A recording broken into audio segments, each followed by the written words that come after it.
pleased, we are glad, we are pleased that you are with us. Remember to find out in your area where nearest you can pay for your movie television subscription.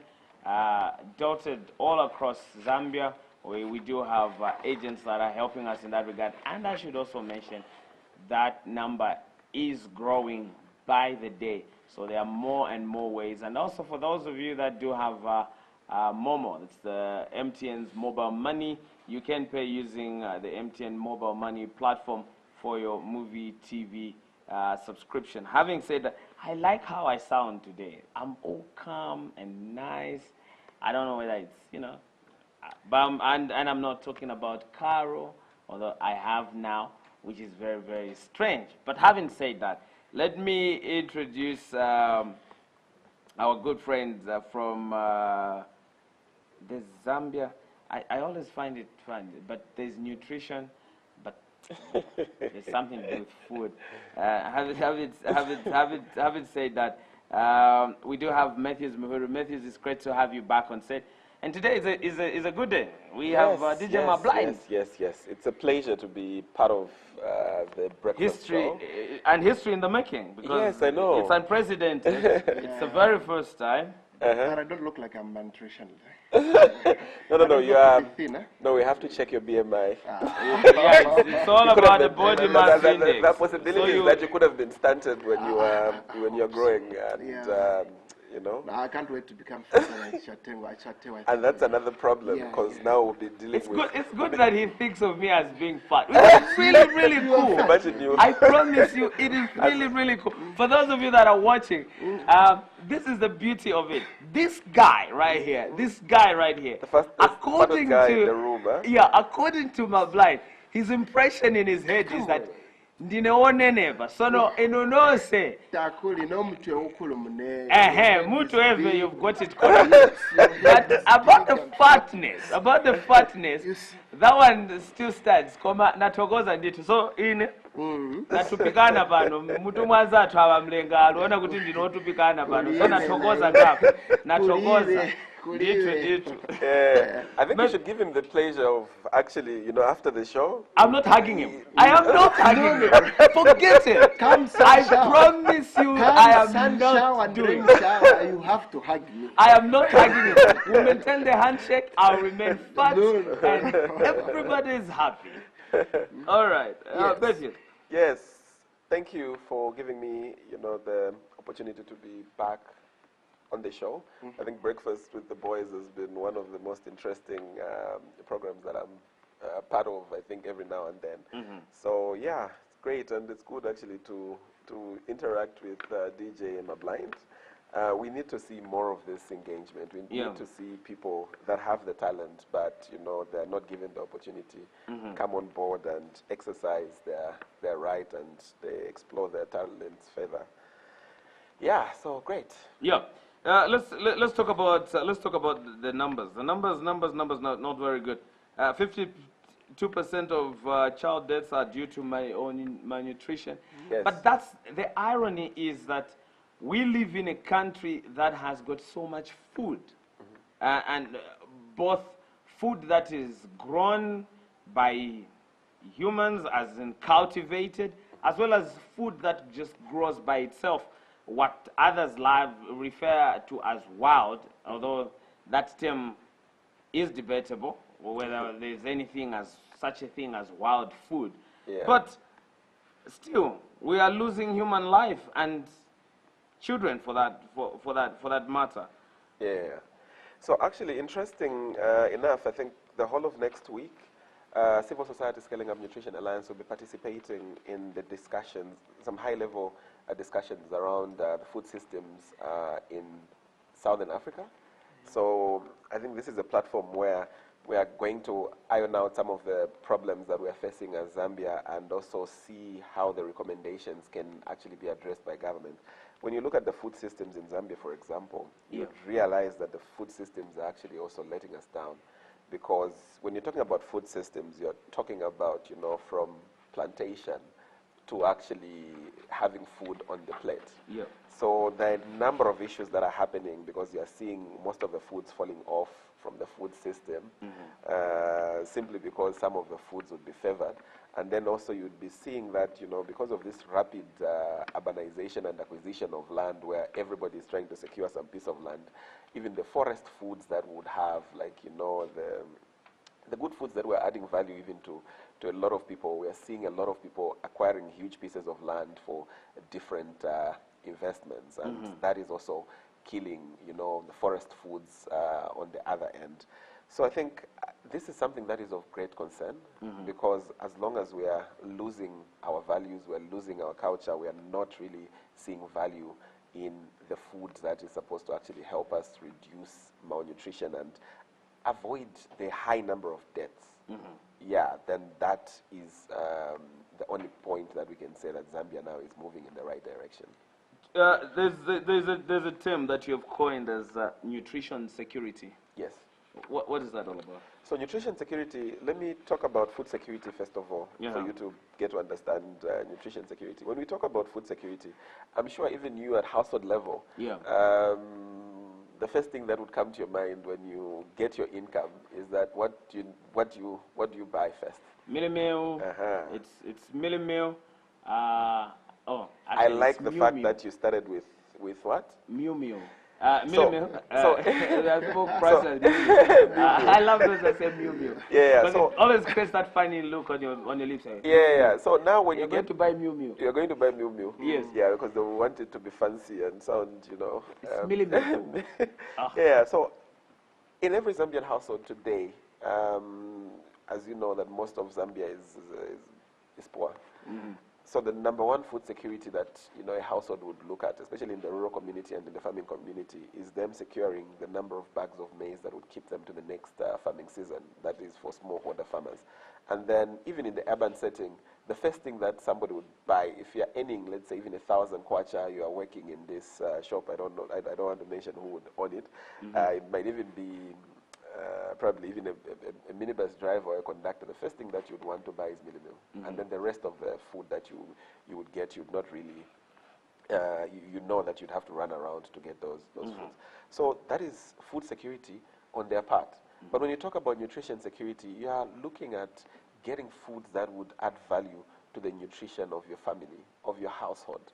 Is that food diverse enough? If it's vegetables, I was actually discussing with a friend of mine who's from Mozambique, and for him he was just saying, for us, if we have meat and then we make soup and put tomato, that's all. Give us the other vegetables, we won't touch it. And I was like, that's the reason why your rates of malnutrition are also high in Africa, because that's your understanding and that's has been your culture. But at the end of the day, we have to look at what food we are eating. We have to ensure that if it's vegetables, it's not just cabbage alone.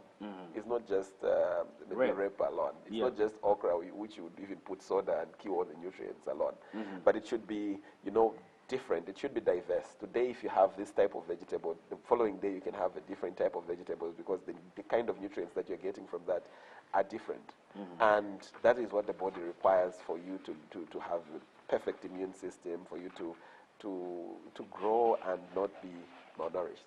So this has to even start early in life, because you'd have to build this culture and grow this culture in the children, so that even as they grow up, the problems of stunting, they'll pass it on to the next generations, and the problems of malnutrition and stunting will not be an issue for the country and the household level. Previously, Zambian, if you remember, there was that time, I don't know, Chatengo, how old you were by then, Chatewa, I mean, you find that whenever maybe a child goes for under 5, they will be given that soya meal. I think if you remember, we used to call, Maheps, yes. You find that even sometimes, even when you're at school, they can even bring in some porridge and all those things. Yes. What has caused that thing to stop? Is it because the donor has not been giving you money, or what has caused that thing to stop? So I think, anyway, I should have been very young then.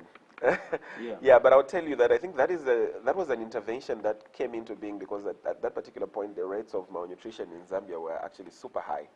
But now we've been seeing a drop in that, and also I think to some extent, I think one of the biggest problems that we've had is that most of the nutrition funding in Zambia is actually donor-driven.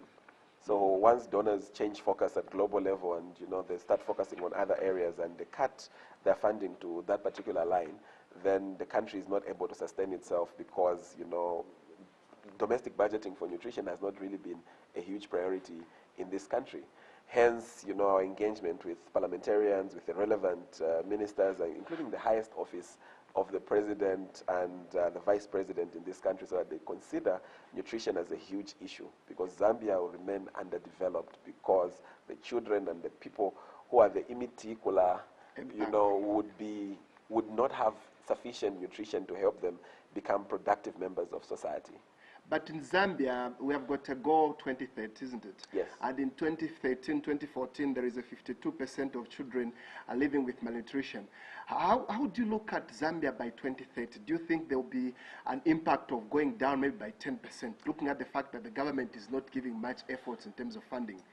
What is your analysis concerning 2030 vision? Okay, so the vision 2030, we're actually hoping, because I think, through our advocacy interventions and our, our engagement with different officers, we are hoping that the government can actually bring an end to this by, taking the recommendations that we have given them. And interesting enough, I think in the first week of December, we were calling for the president to attend the event in South Africa we're calling the Mandela 100, which is a platform for different leaders across Southern and Eastern Africa, as well as other countries who are coming to make commitments to ending malnutrition by allocating some more funds to nutrition. We were calling on the Vice President to be part of this particular event. But anyway, she's going to attend another nutrition event, and the president has actually responded to this call. So we'd want to see how the nutrition commitments would be at this particular event, because I would tell you that at the rate we are going, Zambia would still be having these same cases of malnutrition that is very high, and actually maybe we might even perform very poorly by going back to the old bad rates, because currently, like, the stunting rates are standing at 40%, but yes, with the, the El Nino that we're expecting, that the weather, departments have given us, that will have very low food production, especially, the nutritious foods such as soya beans and other foods. We are expecting Zambia now to be in a situation where hunger goes up, and the foods that are quite nutritious, that would have provided the best nutrition to the country, would actually be quite hard to grow. Mm-hmm. Yeah, so also this is a wake-up call, because in instances of climate change, you need to grow foods that would be some sort of climate resistant. Yeah.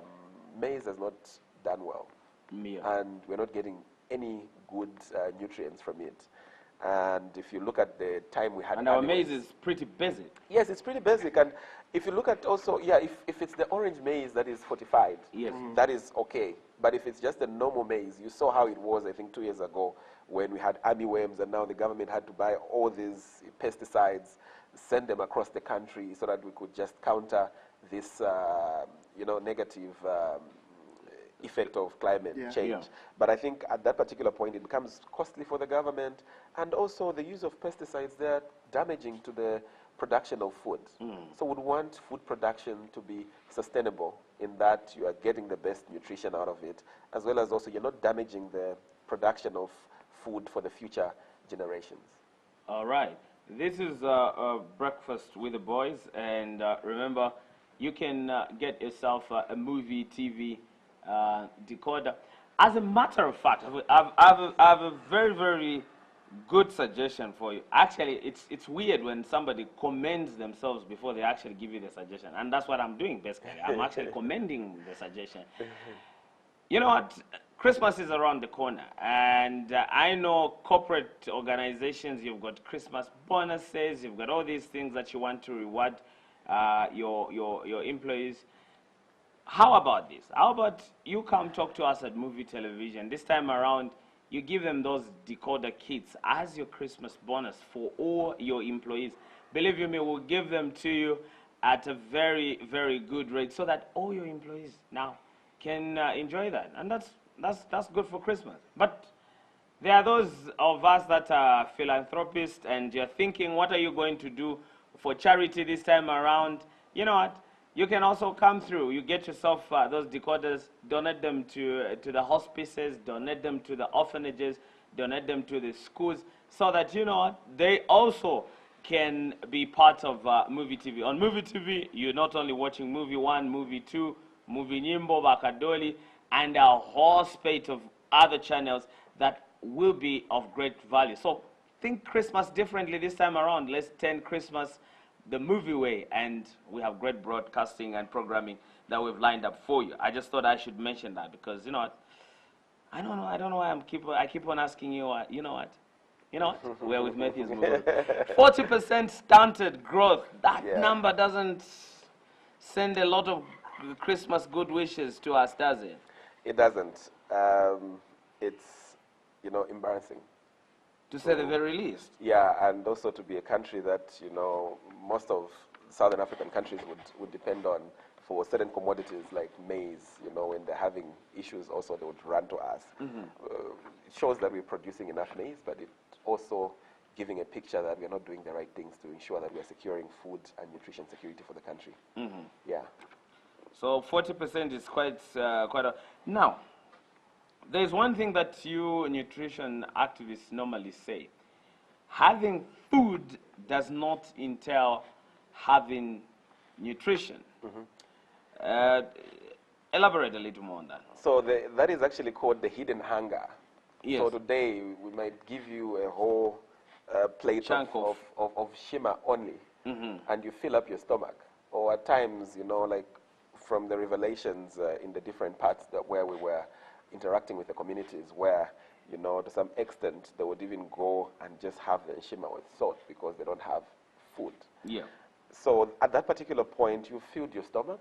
Quite all right, you might feel a little bit energetic, but you're actually hungry because you've denied your body of the right nutrients that it needs to grow and just function properly.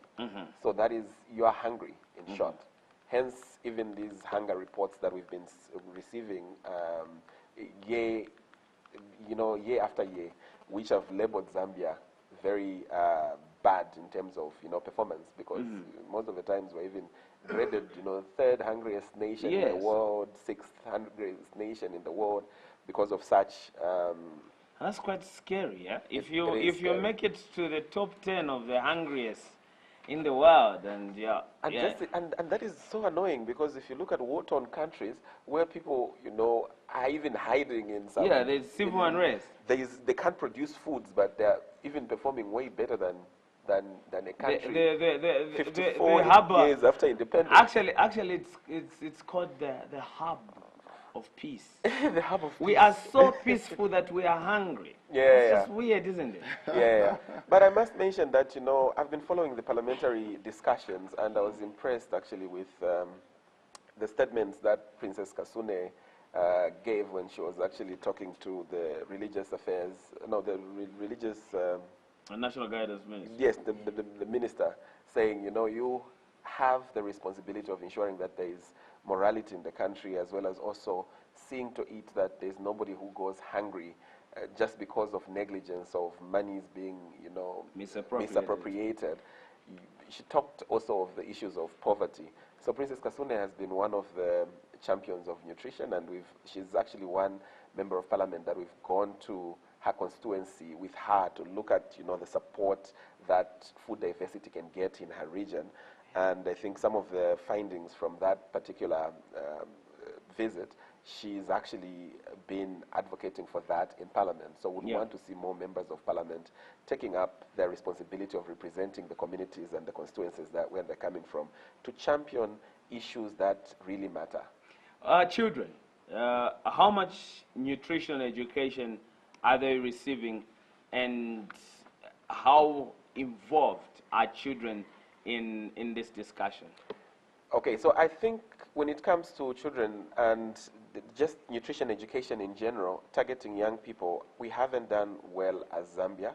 I'm glad to see the school health and nutrition policy, and would want to see that being implemented. But at the moment, there's little that is happening. As I said, if you've noticed, a lot of interventions, they actually target children because they know that if you tell a 5-year-old about certain things, they'll go back home and say, Ma'am, we've been told to wash our hands with soap. We've been told to chlorinate our water or boil our water before we drink it. So I'm not going to do that until we follow the recommendations of the teachers. So teachers are trusted members of society by the learners. So if we could increase more on such kind of interventions, I think it would help us a lot. And I think in my previous discussion, I had mentioned that Zambia, through the Ministry of Agriculture, develops these food-based dietary guidelines, which are supposed to provide, the needed information on how much food, how much meat you can take in a week, how much vegetables you need, how much salt would you need to reduce on, how alcohol is harmful to health. I know that's not the information that most men would want to hear, but yes, how much alcohol is harmful. With men, when you talk about alcohol, I knew you were going to say about you're going to interrupt because I'm sure you're an affected person. No, not really. with men, I don't know why people that are not on set can participate by just laughing for no apparent reason. I'm getting worried. Maybe you're the buyer. I have no idea. Okay. With men, when it comes to alcohol, there is always a reason that they will give to justify.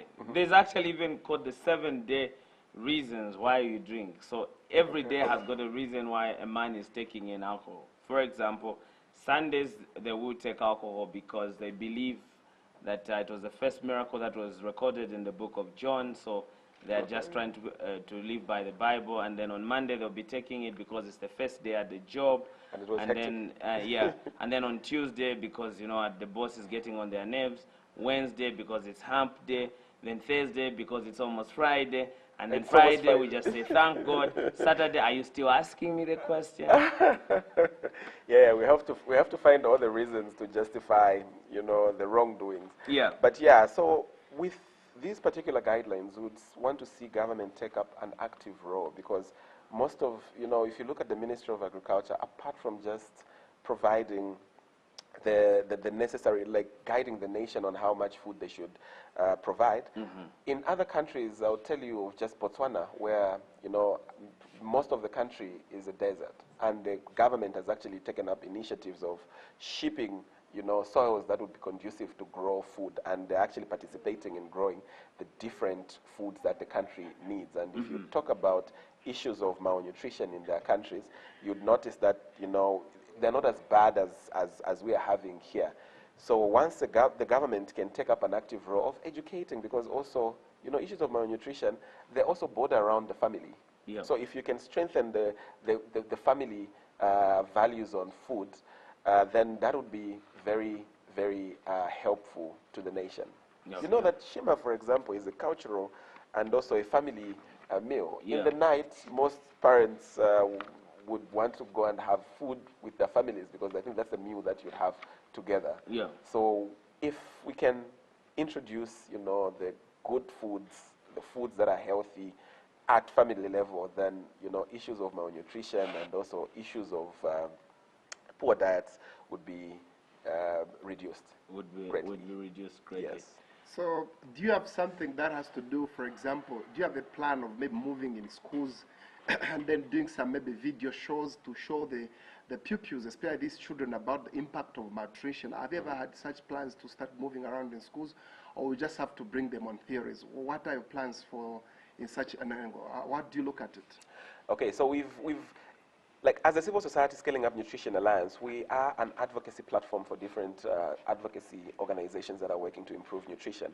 And to some extent, we would go to certain, that's a very expensive venture. Like we have probably thousands of schools dotted around the country. Yes. And for us, our advocacy messages to the government is that even with the SHIN policy, we need to see its effectiveness going into schools, and they need to actually implement interventions that are high impact. Interventions, not just the old way of doing things, just because somebody said drama is the best way to reach children, then you go in with that particular channel to enrich people with the knowledge, but would want government to take up that active role.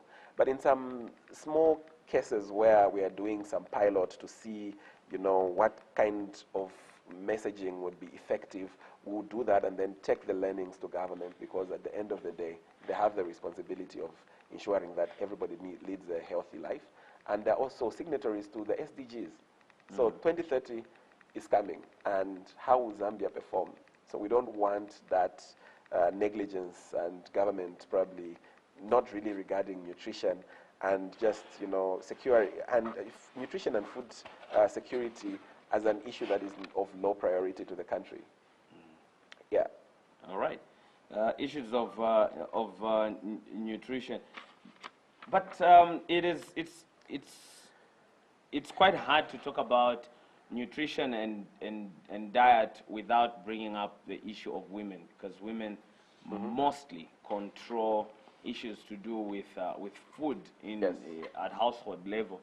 As an alliance, what has been your engagement like with our female folk to ensure that they not only know how to combine the food, but also to prepare the food to give it its best value possible? Okay, great. Thank you for that question. Actually, if you look at our mission as the Civil Society Scaling Up Nutrition Alliance, is a Zambia where every woman and child is assured of nutrition, sufficient nutrition. So women are at the center of our programming. If you've noticed, a woman would actually cook and choose what the family will eat at that particular, or probably on different days. And in most cases, they're the ones that are budget holders of the different foods that the families would actually grow. Even in the rural setting, you'd notice that the man would focus on growing cash crops, and then the woman is the one who is actually going to grow that groundnuts. And yeah, they would have the small fields to grow groundnuts and to grow some vegetables for the family. Yeah. So women are actually at the center of the work that we're doing, and we ensure that in our programming we need male engagement, quite all right. Yeah. But the people that we are reaching with the information, as well as also the programs, are the women themselves. So we're actually very grateful to even some of the partners that we're working with, such as HIVOS, who have ensured that whenever we are going out, we are targeting women, and we are also trying to change the way food systems are supporting nutrition in this country. All right. On that nutritious note, come to the end of the program. And to this segment, I have somebody throwing tizzy feet when I said to the end of the program. We still have the program going all the way up to the hour 9. We have sports coming up at 1:30 right here on Muvi Television. Now, you probably have seen this, the promo running on Muvi Television. Yes, it's coming, season 2. And this time around, it's called Royalty. That's what it has been dubbed. What am I talking about? It's beads and lipsticks. Join us right after this.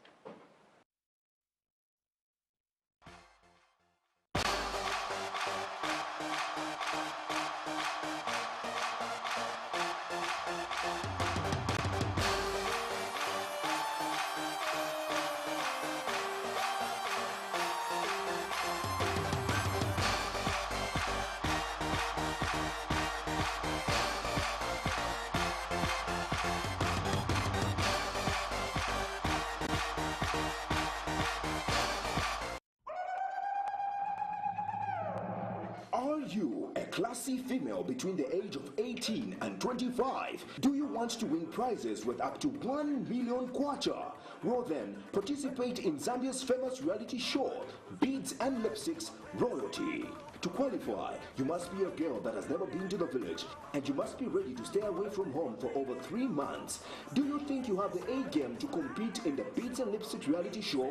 Yes, Beads and Lipsticks is coming again on the Movie Plus Bouquet. In this season, we bring the 2 rivaling queens of the continent, 8 slay queens and 8 African queens. To register for the 2nd season of Beads and Lipsticks, simply send us a video intro of yourself and a few photos on WhatsApp to the number 0970 465 493. Beads and Lipsticks Season 2, Royalty. This audition call is for slay queens only. Terms and conditions apply.